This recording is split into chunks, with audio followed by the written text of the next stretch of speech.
बहुत दिन इंतजार रहे,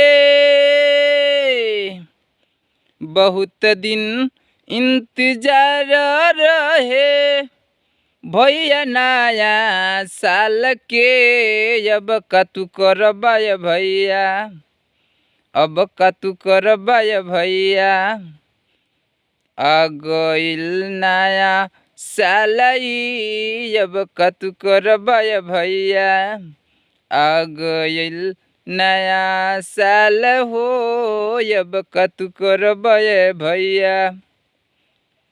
सब लोग नया रहेला, साल सम्मत ई नया रहल, सबही पुरान होई जल कुछ दिन में। अब का तू करबा भैया, अब का तू करबा भैया, ई नया साल में। अब का तू करबा भैया, ई नया साल में। अब का तू करबा भैया। अच्छा भाई लोग, बहुत दिन से नया साल इंतज़ार रहे और नया साल आ गइल।